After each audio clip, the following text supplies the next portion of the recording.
Bismillahirrahmanirrahim. Assalamualaikum warahmatullahi wabarakatuh.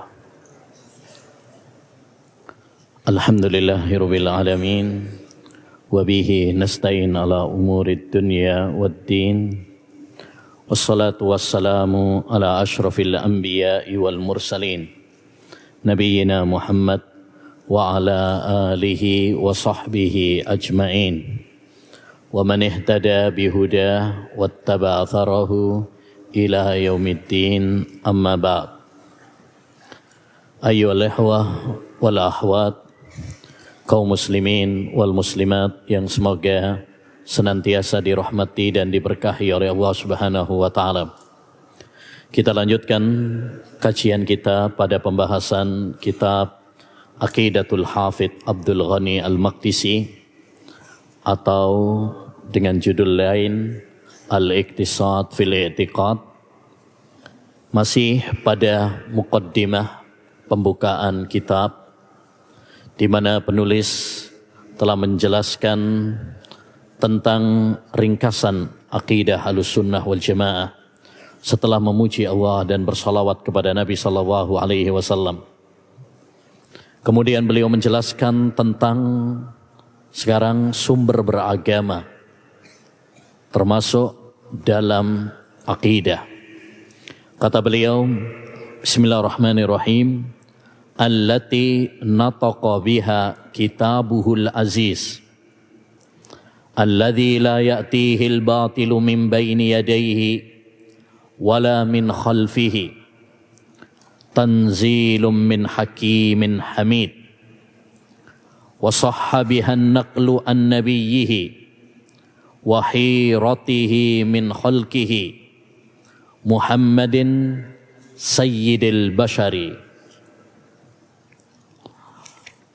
Setelah beliau menjelaskan bahwasanya Allah Subhanahu wa taala disifati dengan sifat-sifat yang mulia, dan itu adalah salah satu akidah Ahlussunnah wal Jamaah dalam tauhid al-asma was sifat, tanpa menyerupakan Allah Subhanahu wa taala dengan makhluknya, tanpa membagaimanakannya, tanpa mengingkarinya, tanpa merubah maknanya. Kata beliau, allati nataqa biha kitabuhul aziz. Kita mengimani sifat-sifat Allah Subhanahu wa taala yang telah ditegaskan oleh kitabnya yang mulia, yakni Al-Quranul Karim. Yani kita mensifati atau mengimani sifat-sifat Allah Subhanahu wa ta'ala sebagaimana ditegaskan oleh Allah dalam Al-Qur'annya yang mulia. Bagaimana sifat Al-Qur'an yang mulia ini? Alladzi la ya'tihil batilu min baini yadayhi, yang tidak ada kebatilan dari arah depannya, wala min khalfihi, maupun dari arah belakangnya. Dari depan maupun dari belakang tidak ada kebatilan di dalamnya. Tanzilum min hakimin hamid, karena Al-Quran ini adalah turun dari zat yang maha hakim, bijaksana, hamid, zat yang maha terpuji. Wa sahhabihan naqlu an nabiyyihi, dan kita mengimani, menetapkan sifat-sifat Allah Subhanahu wa taala yang sahih penukilannya dari Nabi Muhammad sallallahu alaihi wasallam, wa hiratihi min khalqih, dan makhluk pilihan Allah Subhanahu wa taala, yaitu Muhammad Sayyidil Bashari, Muhammad bin Abdullah, penghulu manusia. Taib. Dari ucapan ini, penulis ingin menegaskan kepada kita, terutama bagi para penuntut ilmu, sebelum beliau masuk dalam perincian aqidatus salaf ashabil hadis, aqidah Ahlussunnah wal Jamaah, maka beliau ingin menjelaskan kepada kita tentang sumber berakidah. Dan ini salah satu pokok pembahasan yang sangat penting untuk kita fahami bersama. Oleh karenanya Nabi SAW selalu menekankan masalah sumber beragama itu dalam setiap khutbahnya. Bukankah dalam setiap khutbah hajah Nabi SAW mengatakan apa? Fa inna khairal hadisi kitabullah. Sebaik-baik ucapan adalah kitabullah, kitab Allah yaitu Al-Quran. Wa khairal hadiyi hadiyu Muhammadin sallallahu alaihi wasallam. Dan sebaik-baik petunjuk adalah petunjuk Nabi Muhammad sallallahu alaihi wasallam. Bayangkan, setiap Jumat, setiap khutbah Nabi mengulang-ulang masalah ini. Sebaik-baik ucapan adalah ucapan Allah yaitu Al-Quran. Sebaik-baik petunjuk adalah petunjuk Rasulullah sallallahu alaihi wasallam. Hadis-hadisnya yang sahih diulang terus. Ya. Kenapa beliau begitu menekankan kepada kita? Karena ini sumber beragama. Orang kalau sumber beragamanya udah benar, maka cara dia dalam berakidah, cara dia dalam beribadah, cara dia dalam berakhlak akan benar. Karena ini pondasinya. Ya. Pondasi kalau sudah kuat, insya Allah bangunan di atasnya pun akan kuat. Tapi kalau pondasinya aja udah rapuh, keropos, maka bangunan di atasnya pun akan runtuh, roboh. Idza mal aslu ghairu zakin fama tazku madad dahril furu'. Jika suatu bangunan itu pondasinya rapuh, maka bangunan di atasnya pun ya selama-lamanya tidak akan bisa kokoh. Disinilah pentingnya bagi kita ya untuk berakidah itu berdasarkan sumber akidah yang benar. Apa sumber akidah yang benar? Al-Quran dan hadis Nabi yang sahih. Ini sumber berakidah yang benar. Sumber beragama yang benar. Imam Asy-Syafi'i rahimahullah pernah mengatakan, faqad ja'alallahu al-haqqa fi kitabih, thumma fi sunnati nabiyhi sallallahu alaihi wasallam. Allah telah menjadikan kebenaran itu ada di dalam kitabnya, yaitu Al-Quran. Dan ada di dalam sunnah nabinya, Muhammad sallallahu alaihi wasallam. Kalau kita ingin cari kebenaran, cari dalam Quran dan cari dalam hadis Nabi sallallahu alaihi wasallam. Manakala kita berpegang teguh dengan dua sumber beragama ini, maka kita akan bahagia di dunia maupun di akhirat. Tapi kalau kita beragama, berakidah bukan berdasarkan Al-Quran dan hadis, maka kita akan tersesat. Kita akan menyimpang dari jalan yang lurus. Nabi bersabda sallallahu alaihi wasallam, ya, taraktu fikum amrain lan tadhillu in tasamtum bihima kitaballahi wa sunnati. Aku tinggalkan kepada kalian dua perkara, dua hal. Jika kalian berpegang teguh dengannya, kalian tidak akan tersesat selama-lamanya. Apa itu? Kitabullah, Al-Quran dan sunnahku. Ya, tapi kalau kita tinggalkan Al-Quran, kita nggak berpegang teguh dengan sunnah Nabi, beragama dengan hawa nafsu, beragama dengan akal, beragama dengan mimpi, beragama dengan hadis-hadis palsu, ya, beragama dengan mengikuti tradisi, warisan nenek moyang, maka kita akan tersesat jalan, kita akan menyimpang. Kata Nabi alaihi salatu wassalam, taraktukum ala bayda naqiyah, lailuha kanahariha, la yazihu anha illa halik. Aku tinggalkan kalian wahai umatku di atas garis yang putih, jelas, terang. Nggak ada yang perlu ditutup-tutupi. Islam ini jelas, terang. Kemudian kata Nabi, la yazihu anha illa halik. Tidak ada yang menyimpang darinya kecuali orang yang binasa. Kalau kita menyimpang dari Quran dan hadis, kita akan binasa, kita akan tersesat. Syekhul Islam Taimiyah rahimahullah pernah mengatakan, man faraqad dalil dhallas sabil. Man faraqad dalil dhallas sabil. Siapa yang meninggalkan dalil, maka dia akan tersesat jalan. Ya, jadi sebelum beliau masuk dalam perincian masalah akidah, beliau ingin menekankan kepada kita agar dalam masalah akidah itu kita mengambilnya dari sumber yang valid, sumber yang otentik. Ya, dimana kalau kita mengambil akidah ini dari sumber tersebut, maka kita akan berada di atas jalan yang lurus. Akidah kita akan benar, sahih, sesuai akidah Nabi dan para sahabat. Ya, tapi kalau kita mengambil akidah bukan dari sumbernya, kita akan tersesat.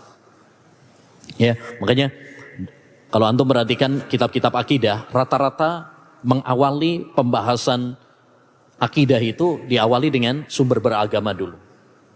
Contoh misalkan Mandhumah Al-Ha'iyah yang ditulis oleh Imam Ibnu Abi Dawud, putranya Al-Imam Abu Dawud, penulis Sunan Abu Dawud.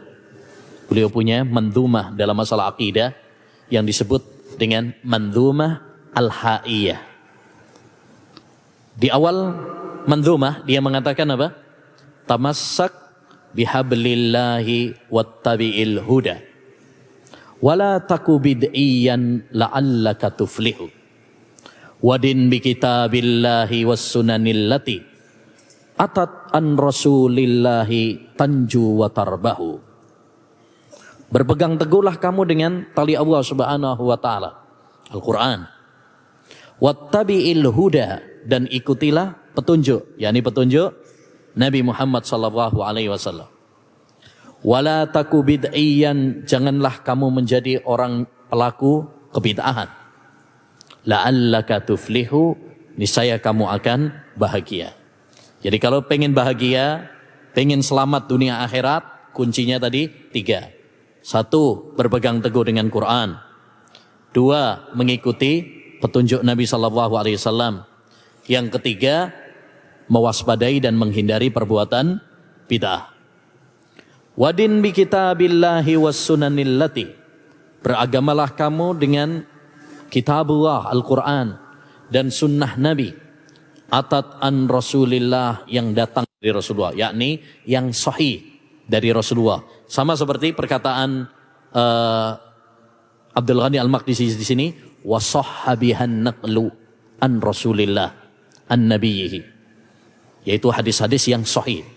Karena hadis itu dibagi oleh para ulama, ada hadis yang makbul, yang diterima, yang sahih ataupun hasan, ada hadis yang mardud, yang ditolak. Ya, yang dimaksud di sini wasahhabihan naqlu atau atat an Rasulillah, yakni hadis-hadis yang sahih. Sebab kalau suatu hadis itu tidak sahih dari Nabi sallallahu alaihi wasallam, maka tidak bisa dijadikan sebagai hujjah. Sebab itu bukan ucapan Nabi sallallahu alaihi wasallam. Hadis-hadis yang palsu, hadis-hadis yang dusta yang disandarkan kepada Nabi tidak bisa untuk dijadikan sebagai hujjah di dalam beragama. Taib. Intinya, ayyuhal ikhwah rahimani wa rahimakumullah, penulis di sini ingin menjelaskan kepada kita tentang sumber beragama, sumber akidah. Akidah Ahlus Sunnah, akidah yang sahih, sumbernya adalah 2. Yang pertama adalah Al-Quran, yang disifati oleh penulis alladzi la ya'tihil batilu min baini yadayhi wala min khalfih tanzilum min hakimin hamid. Pertama adalah Al-Quran yang tidak ada kebatilan di dalamnya, baik dari depan maupun dari belakang. Gak ada kebatilan di dalam Al-Quran. Jangankan kebatilan, keraguan saja gak ada, apalagi kebatilan. Keraguan saja gak ada. Ya, bahkan di awal-awal Al-Qur'an, pembukaan Al-Qur'an surat Al-Baqarah, Allah langsung ya menegaskan Alif Lam Mim dzalikal kitabu la raiba fihi. Alif Lam Mim, inilah Al-Qur'an yang tidak ada keraguan di dalamnya. Masya Allah, luar biasa Al-Qur'an ya. Biasanya kalau buku-buku yang lain yang ditulis oleh para penulis ya, itu biasanya rata-rata diawali dengan apa? Dengan permohonan maaf biasanya. Tiada gading yang tak retak, mohon kritik, saran dari para pembaca. yakni mengakui apa? Kekurangan. Tapi Al-Quran tidak. Al-Quran tidak. Di awal udah langsung tancap gas. La raiba fi. Inilah Al-Quran. Tidak ada apa? Keraguan di dalamnya. Mantap. Kalau keraguan aja nggak ada, apalagi kebatilan, kedustaan, kesesatan. Ya, tentu ya lebih utama untuk tidak ada di dalam Al-Quran. Karena tidak ada yang lebih benar ucapannya daripada ucapan Allah Subhanahu wa taala. Allah berfirman, "Wa man asdaqu minallahi qila." Surat An-Nisa ayat 122. Demikian juga Allah berfirman, "Wa man asdaqu minallahi haditha." Adakah yang lebih benar, lebih jujur ucapannya daripada ucapan Allah Subhanahu wa taala? Ini yang disebut oleh para ulama dengan istifham ingkar. Pertanyaan yang tidak membutuhkan jawaban. Dan istifham ingkar ayyuhal ihwa ya yufidut tahaddi. Mengandung sebuah tantangan. Ya, udah nggak butuh jawaban, terus mengandung apa? Tantangan. Artinya Allah menantang. Ada nggak yang lebih benar ucapannya daripada ucapan Allah SWT? Kalau ada, tunjukkan. Ya, Allah menantang. Siapa yang mengatakan ada yang lebih benar daripada firman Allah Subhanahu Wa Taala? Ya, disuruh oleh Allah SWT untuk mendatangkan. Taib. Jadi ini yang pertama. Dengan demikian, ayyuhal ihwa wal ahwat rahimani wa rahimakumullah, kita memahami bahwasanya sumber beragama, sumber akidah yang nomor satu adalah apa? Al-Quran. Sehingga ketika kita mendapati permasalahan-permasalahan akidah, terutama masalah asma wa sifat, nama-nama dan sifat-sifat Allah, ada di dalam Al-Quran, wajib bagi kita untuk apa? Mengimaninya. Kita harus percaya. Ya, ketika Allah SWT mengatakan Ar-Rahmanu 'alal arsy istawa. Allah Subhanahu wa taala itu apa? Tinggi di atas arsy-Nya. Kita harus percaya. Enggak boleh takut, enggak boleh ragu-ragu. Kenapa? Karena Allah yang mengabarkan. Tidak ada keraguan, tidak ada kebatilan di dalam Al-Qur'an. Ketika Allah SWT mengatakan ya, bal yadahu mabsutatan. Allah itu memiliki kedua tangan. Kita tetapkan. Kenapa? Karena yang mengabarkan adalah Allah dalam Al-Qur'annya. Dan tidak ada kedustaan, tidak ada kesesatan, tidak ada kebatilan di dalam Al-Qur'an.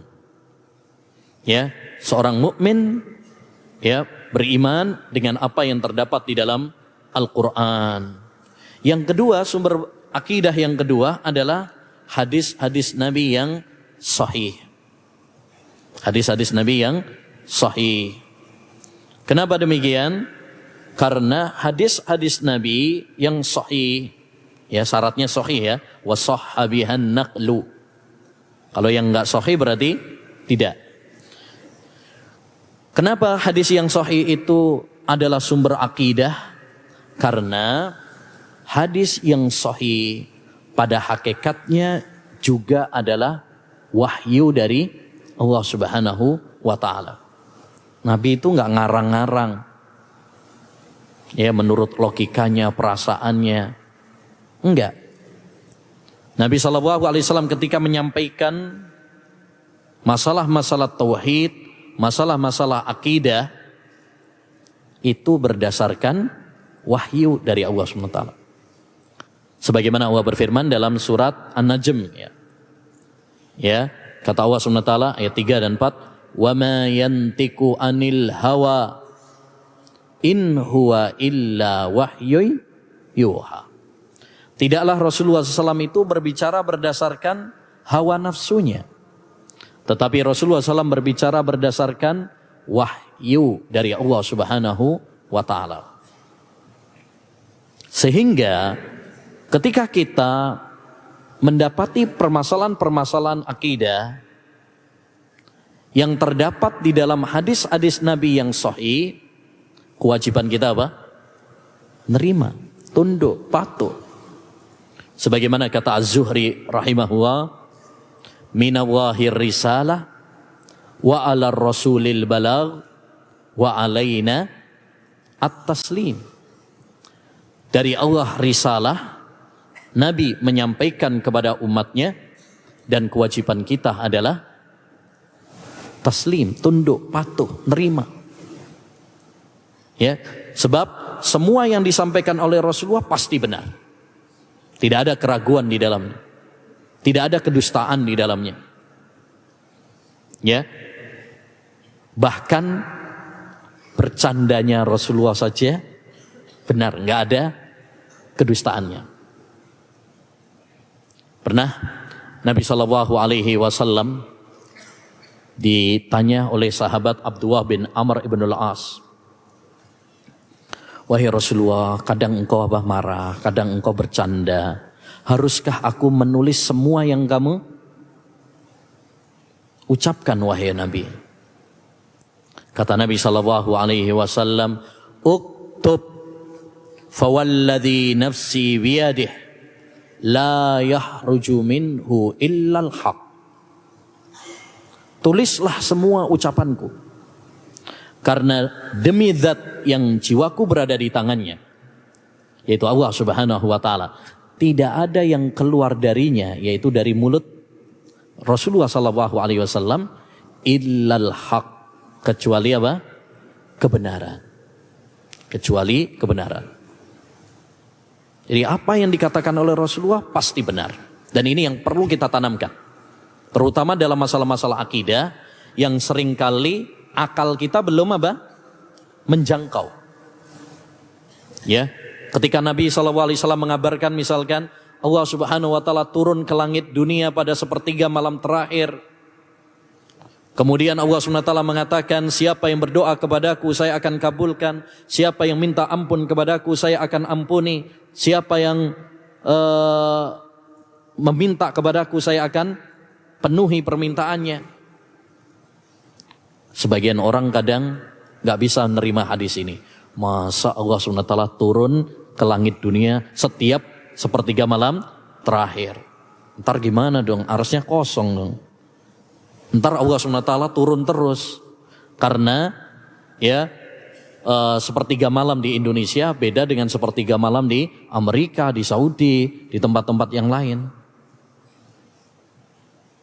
Ya, maka kita katakan, siapa yang lebih tahu tentang Allah Subhanahu wa Ta'ala?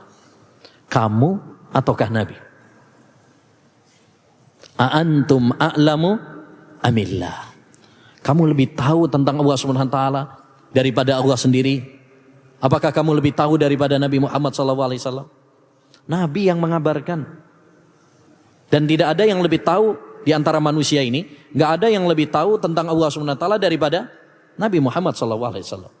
Kata beliau, "Ana a'lamukum billah wa ahsyakum lillah."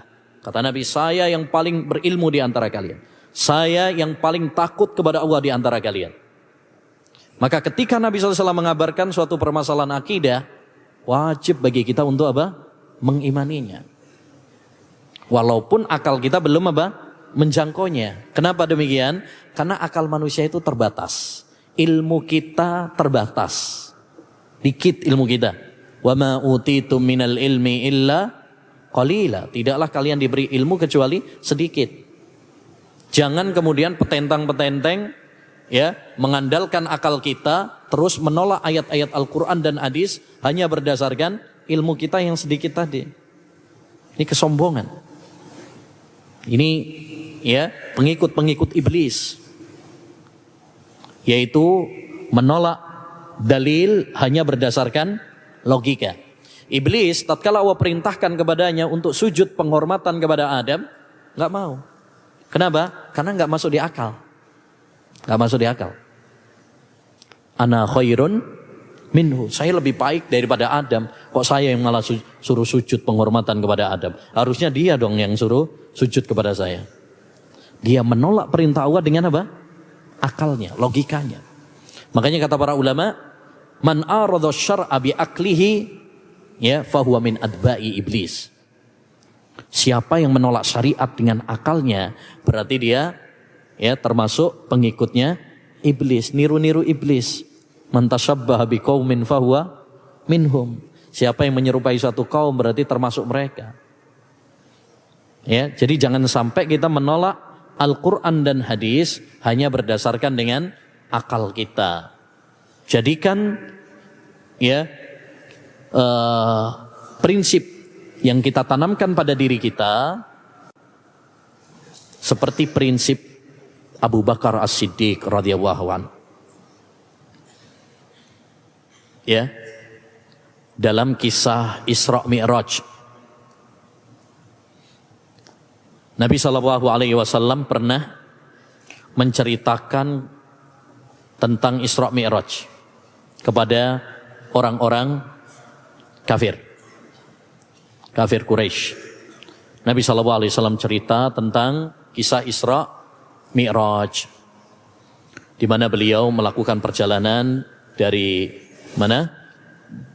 Mekah ke Madinah, dari Masjidil Haram ke bukan ke Madinah, dari Masjidil Haram ke Masjidil Aqsa, Palestina. Kemudian dari Palestina Nabi naik Mi'raj ke langit, ya 1, 2 sampai yang ke-7 ke Sidratul Muntaha, dekat dengan Allah SWT. Di sana Nabi SAW mendapatkan wahyu tentang kewajiban sholat dari Allah SWT, bertemu dengan para nabi. Singkat cerita, sebelum subuh Nabi SAW sudah balik lagi. Secara logika, kita pakai logika ya, secara logika, secara akal, Isra Mi'raj itu masuk akal enggak? Kalau pakai logika. Kalau pakai logika enggak masuk akal. Ya. Perjalanan dari Masjidil Haram ke Masjidil Aqsa, dari Masjidil Aqsa ke langit yang ke-7, sebelum subuh sudah balik lagi. Secara logika enggak masuk di akal. Makanya ketika Nabi SAW mengabarkan hal itu kepada orang-orang kafir Quraisy, mereka tertawa terbahak-bahak, terpinggal-pinggal. Wah, ya, Muhammad ini tambah gila. Akhirnya kemudian mereka mendapatkan celah ini untuk meruntuhkan akidahnya Abu Bakar As-Siddiq. Mereka mengatakan, wahai Abu Bakar, apa kamu percaya dengan omongannya temanmu itu Muhammad, yang ceritanya ngaco, konyol, nggak masuk di akal? Perhatikan apa jawaban Abu Bakar As-Siddiq radhiyallahu anhu. Dan ini yang perlu kita tiru, terutama dalam masalah-masalah akidah yang di luar nalar akal kita. Kata Abu Bakar As-Siddiq radhiyallahu anhu, in qala dzalika Muhammadun faqad shadaq. Kalau yang cerita, yang nyampaikan itu adalah Muhammad, pasti benar. Allahu Akbar. Ini keimanan ya. Ini tauhid, ini akidah. Ya. Luar biasa. Makanya sahabat Abu Bakar As-Siddiq dijuluki dengan As-Siddiq. Sebuah gelar istimewa yang selalu nempel dengan namanya. Karena kuatnya keimanan beliau, kuatnya akidah beliau. Ya. Taib. Intinya, ayyuhal ikhwah rahimani wa rahimakumullah, ya, ada dua sumber beragama yang ditekankan oleh penulis Al-Imam Abdul Ghani Al-Maqdisi, yaitu Al-Quran dan hadis Nabi Sallallahu Alaihi Wasallam yang sahih. Kalau kita beragama, berakidah ini, ya dengan dua ini, masya Allah, ya akidah kita akan lurus, akidah kita akan sahih, benar, ya kemudian membuahkan amal saleh, membuahkan ibadah, membuahkan akhlak yang benar. Ya, jangan berakidah dengan yang bukan Al-Quran dan Sunnah. Seperti apa? Sebagian orang mengambil akidah dengan filsafat. Sebagian orang mengambil akidah lewat mimpi. Mimpinya syekhnya, habibnya, kiainya dijadikan sebuah akidah. Atau mengambil akidahnya dari ya hadis-hadis yang palsu. Ya, hadis palsu. Itu bukan sumber beragama. Tadi syarat sumber beragama itu hadis yang sahih. Ada sebagian yang beragama atau mengambil akidah dengan akal. Ini juga bukan sebagai sumber agama yang benar. Jadi, ya sumber beragama yang benar adalah Al-Quran dan Sunnah Nabi Sallallahu Alaihi Wasallam. Kemudian beliau menjelaskan tentang Nabi Muhammad sallallahu alaihi wasallam, alladzi ballagha risalata rabbih, yang telah Nabi Muhammad itu yang telah menyampaikan risalah Rabbnya, wa nasaha li ummatih, dan menasehati untuk umatnya. Rasulullah itu orang yang paling sayang sama umatnya. Ya, wajahada fillahi haqqa jihadih, dan beliau berjihad ya di jalan Allah Subhanahu wa taala dengan jihad yang sesungguhnya, baik dengan pedang maupun dengan lisan. Wa aqamal millata, beliau menegakkan agama, yaitu agama Islam. Wa awdhahal mahajjata, dan menjelaskan jalan. Ya, Nabi sallallahu alaihi wasallam telah menjelaskan dengan gamblang untuk alam semesta ini. Wa innaka latahdi ila siratim mustaqim, sesungguhnya engkau wahai Muhammad memberi petunjuk kepada jalan yang lurus. Wa akmalad din, dan menyempurnakan agama ini, yakni Allah SWT telah menyempurnakan agama ini sebagaimana dalam surat Al-Maidah ayat 3, al-yauma akmaltu lakum dinakum, pada hari ini telah aku sempurnakan agama kalian. Wa qama al-kafirin, ya, dan telah qama'a itu yakni membantah, menghancurkan orang-orang kafir. Walam yada' limulhidin majala, tidak meninggalkan celah untuk orang-orang yang menyimpang. Wala liqailin maqala, dan tidak memberi celah bagi orang yang berkata ya untuk mengungkapkan pendapatnya. Artinya Allah Subhanahu wa taala sudah menjelaskan Quran, menjelaskan hadis, sudah sempurna, ya enggak ada celah lagi untuk nambah-nambahi, untuk menyimpang dari Al-Quran dan Sunnah. Ya. Kemudian beliau membawakan hadis Tariq bin Shihab, qala jaa Yahudiyun ila Umar bin Al-Khattab radhiyallahu an faqal, ada seorang Yahudi datang kepada Umar bin Khattab seraya mengatakan, ya Amirul Mukminin, wahai Amirul Mukminin, ayatun fi kitabikum taqra'unaha, ada sebuah ayat di dalam Al-Quran yang kalian baca. Lau alaina ma'syarul yahud nazalat, andaikan ayat tersebut diturunkan kepada kami orang-orang Yahudi, na'lamul yawmal ladzi nazalat fih, kami tahu hari kapan ayat tersebut diturunkan, lattahatna dzalikal yauma ida, niscaya kami akan menjadikan hari diturunkannya ayat tersebut sebagai hari perayaan. Karena orang-orang kafir mereka membuat perayaan-perayaan itu dengan hawa nafsu mereka. Qala ayyu ayatin, ayat apa itu, kata Umar bin Khattab. Qala al-yauma akmaltu lakum dinakum, yaitu ayat pada hari ini telah aku sempurnakan agama kalian, dan aku sempurnakan nikmatku atas kalian, dan aku ridha Islam sebagai agama kalian. Lalu kata Umar, inni la a'lamul yawmal ladzi nazalat wal makan nazalat ala Rasulillah wa nahnu bi Arafah isyata Jum'ah. Aku tahu ya hari apa ayat itu diturunkan dan tempatnya di mana ayat itu diturunkan.